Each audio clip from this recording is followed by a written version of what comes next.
Blog Talk Radio.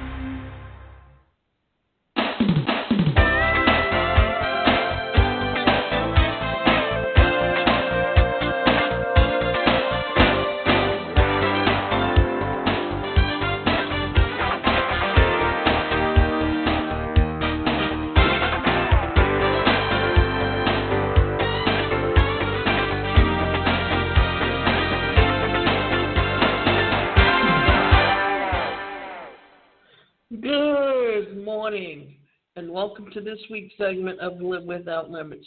Today's show is titled, How Little Things Can Lead to Big Results. Good judgment comes from experience, and a lot of that comes from judgment, says Will Rogers. When it comes to winning at work, you have to focus on the big things, but don't sweat the small stuff, right? Not so fast. The small stuff does matter. In fact, according to Andy Andrews, best-selling author of The Little Things, it might matter more than you could possibly imagine. Why do little things matter? Everyone talks about the big picture, Andy recently told me. But he said every big picture that is ever created one brush stroke at a time. To explain that, he thought he pointed to the Mona Lisa. Leonardo da Vinci's friends mocked him for using such small brushes or brush strokes. Andrew said, it took forever, but the egg was on their faces. The painting da Vinci worked on so hard is now widely recognized as the masterpiece of photographic quality, created one tiny, misunderstood brushstroke at a time. Little things do matter in three ways, Andy told me. They help you see things better than the competition, play a different game, and lead in new ways. The expression has always been, don't sweat the little things, but all those little things do add up to big things. And it's those little things that get you from where you are now to where you want to be. Because when you set a goal, if you look at the total goal, it is very daunting. But if you break it up into little activities or little things that can lead you on the road to success, then that's what we're talking about when we're talking about the little things. Seeing little things helps you win, whether by his materials or working through the coaches. Andy has helped 9 college football teams win national championships despite never playing football past the 6th grade. There are little bitty things I noticed that can help them, that can turn games, Andy explained, and that kind of attention to detail applies everywhere. I'm a Georgia fan because I grew up in Georgia and spent over 30 years living in Atlanta. And Vince Dooley was one of the best coaches during the 80s. He had teams that were constantly going to championships.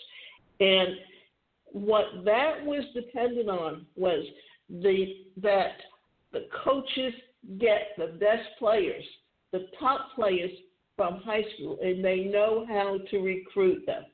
And the SEC, or the Southeastern Conference, which comprises of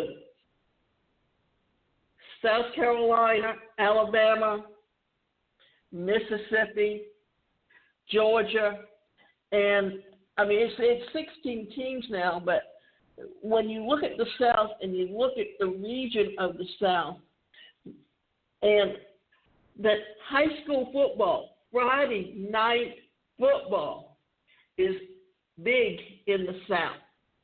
And many of those players can be drafted to colleges, especially if they're the top players.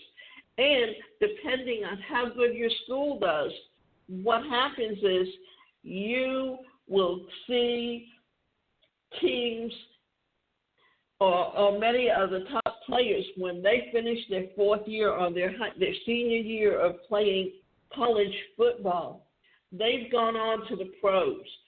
And those schools that have done that the most tend to be in the South. And about 3 years ago, they let go of Mark Richt, and he had a winning team.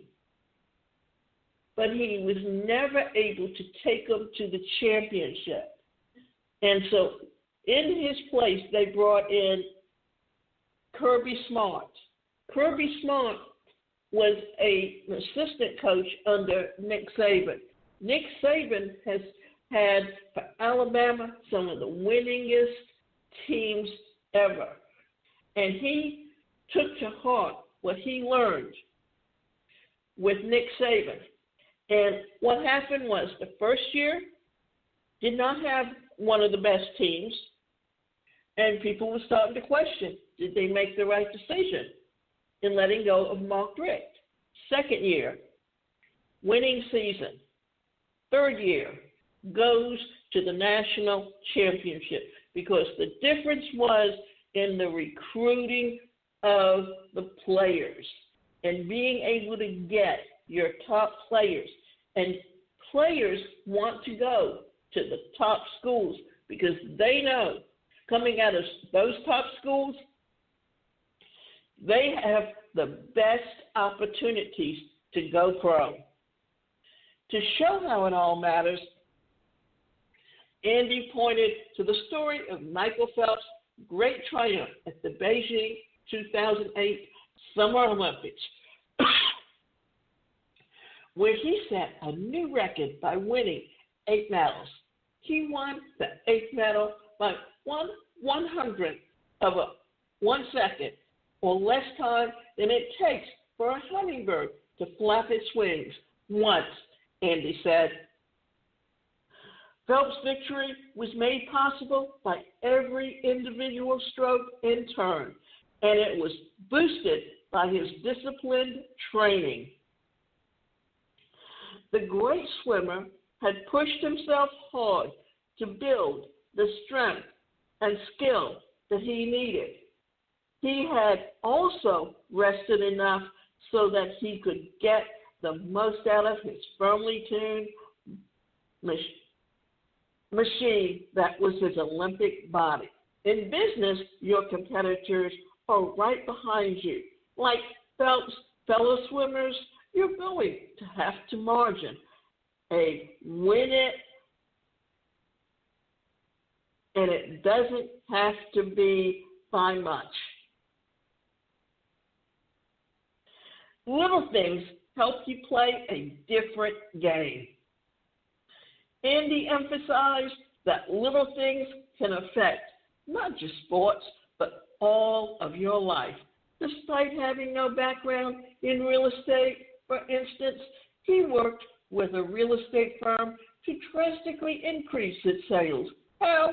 He started by sitting down with the leaders and asking some simple questions.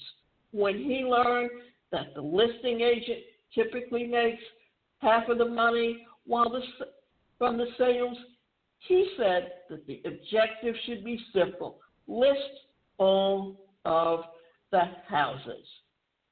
The real estate agents initially shook their heads at this one, but Andy researched why people listed their homes with a certain agent.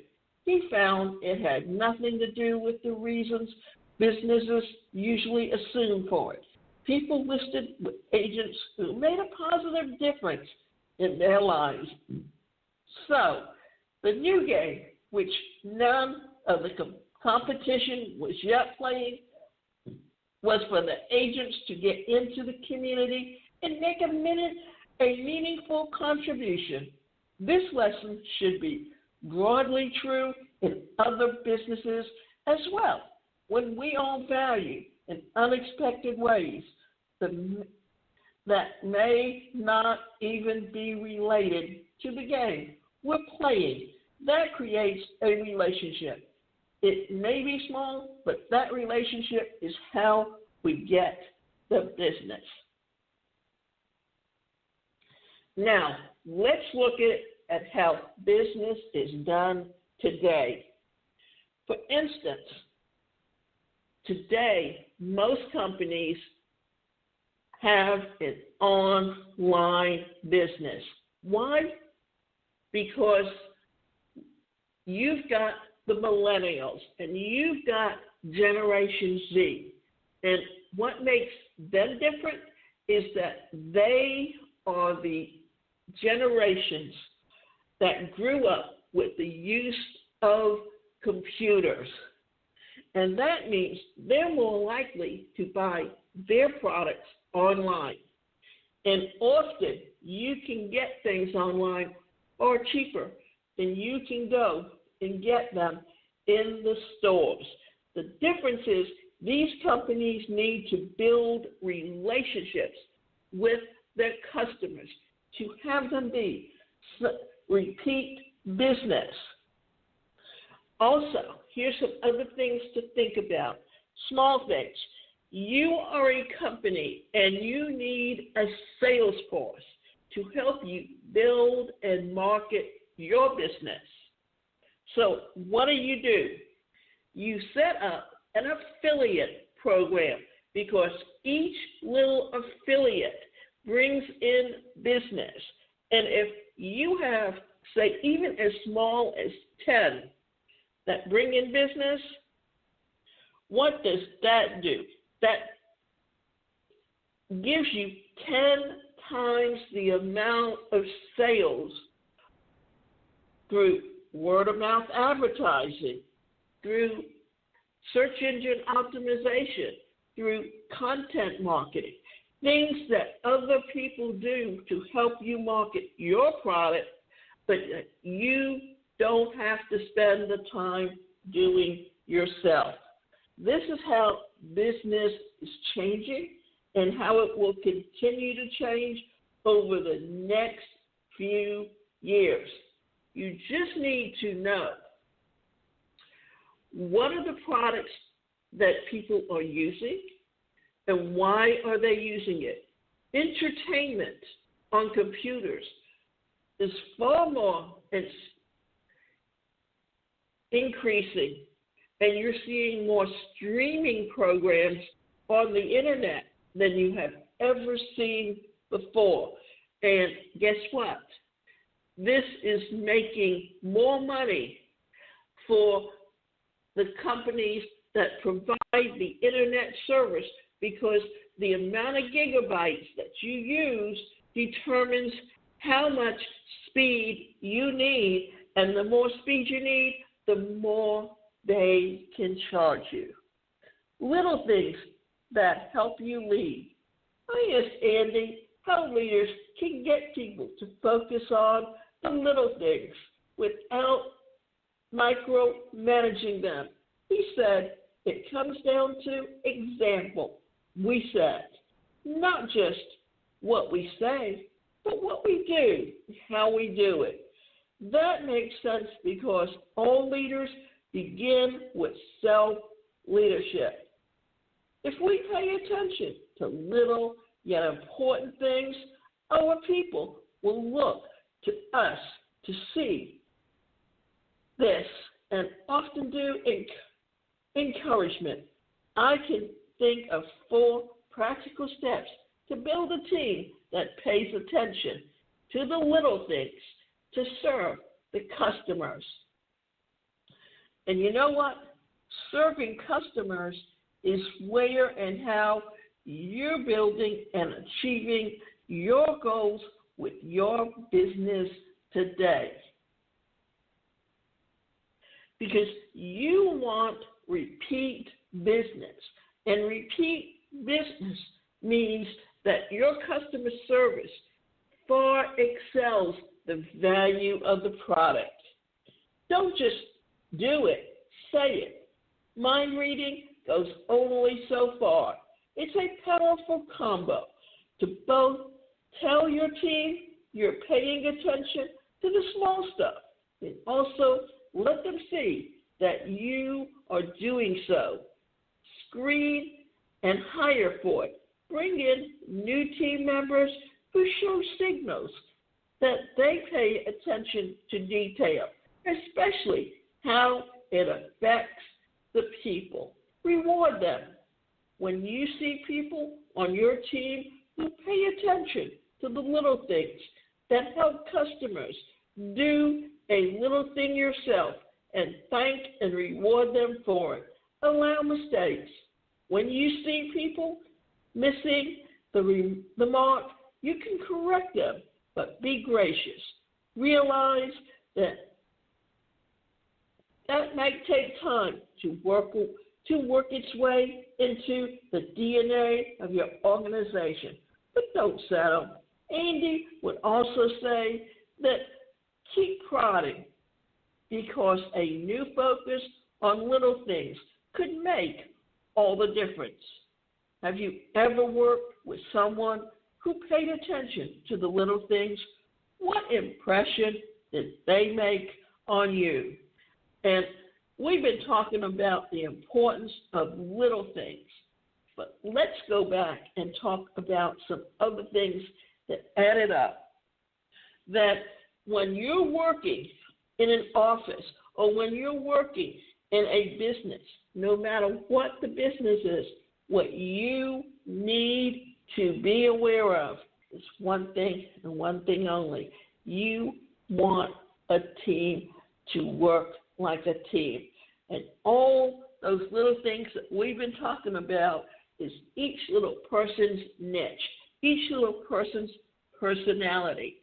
It's like when you're looking at the creator, the advancer, the refiner, the enforcer. What are you looking for? You're looking for the idea man, the person who can see a vision, may not be able to put it into words, may not be able to tell you how it works, but they know it works. Then you have the refiner or the advancer. And what they do is they take all those ideas, and what do? They help create things out of it. They help put all the little steps together that you need to do to make it all work. Then you got the refiner, and the refiner takes all of the cogs that he put in there, and he looks and he sees, does this work with this? Does this work with that? Can we refine it? Can we make changes? Can we tweak it to make it work it better? And then he might pass it back to the advancer, or if he feels it doesn't need to be gone over even more, then he'll pass it on to the enforcer. But what you're seeing here is you're seeing people that work together as a team. And the issue is that when we're talking about small things, we're talking about people who can take all of those little things and make them all work together as a team. And what I would like to do is talk a little bit about teamwork and how you can make it, put it together so that your dreams come true. So, teamwork is the ability to work together towards a common vision, the ability to direct individual accomplishments toward organizational objectives. It is the fuel that allows common people to attain uncommon results, said Andrew Carnegie. Without cooperation, real success is impossible. We can only do so much by ourselves. By channeling efforts, talents, and resources of other people, we can not only succeed faster and easier, but also help them utilize that good God-given abilities Only by doing so can we become all that we can be in life, which is very short in reality. So here's what we're talking about when we're talking about how all the little things add up to one big road to success. Gandhi could not have accomplished the feat he did without cooperation of millions of Indians. Christianity would not be growing in the speed it is as if its believers would not continue to expand the ministry. Napoleon could not have conquered and won so many victories without the help of so many soldiers. Roosevelt would not have been able to get America out of the Depression if he didn't have cooperation of so many Americans, both parties and media.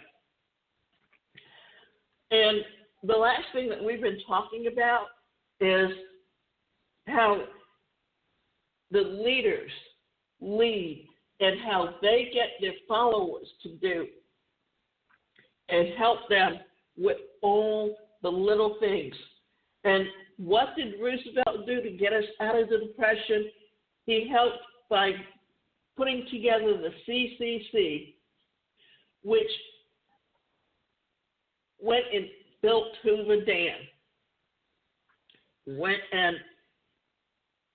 And what you're doing is when you're looking at the 1940s and where we were then, the late 1930s when the Depression really took hold, and how in the 1940s the creation and the building and the expansion that went on in the country, how that helped get everyone out of the Depression. But really, what got us out of the Depression at that time was World War II. And why was that what got us out of the Depression? Because you had men going to work by going to serve the military because they were giving back to the country that had given their families so much when they came to this country from foreign countries. And that allowed women to go to work. And then between the two of them, more and more people were working, and it was making the country more prosperous. And just remember that no matter what you do in economics, everything is an ebb and flow. Technology has made a difference because it's changed how we do business today. And that's something that people don't really think about, is that business has totally changed. And being able to work as a team makes things happen. There's a saying, teamwork makes a dream work, which is essentially true because one is a very small number of greatness. Everyone or every great enterprise has begun at least with a team of two people. Bill Gates and Paul Allen founded Microsoft. Steve Jobs and Steve Wozniak led the founding of Apple. 5 talented musicians led to the formation of the Beatles, and the story goes on and on. So when we're talking about the little things, remember, it may start with as small as 2 people. Like if you look at where Microsoft is today, Microsoft makes the software that runs computers. What did Steve Jobs and Steve Wozniak do? They created the personal computer. They made computers so small enough that you could bring it into your home. And that has made the biggest difference, because with more people having access to computers, and you're even seeing tablets, and tablets are nothing more but access to the internet. A computer is used that when you work a business and you need to store stuff on your computer, then you need a computer. But if everything that you do is strictly on the internet, then having a tablet or an iPad fits your needs perfectly. So these are the little things that we're talking about that when you add them all up, they lead to big results. For instance, you've got gaming companies that are looking for ways or people to help them create innovative games. We're getting into artificial intelligence. We're getting into skill games, things that eye-hand coordination, things that can help individuals who don't have the best eye-hand coordination to improve those skills.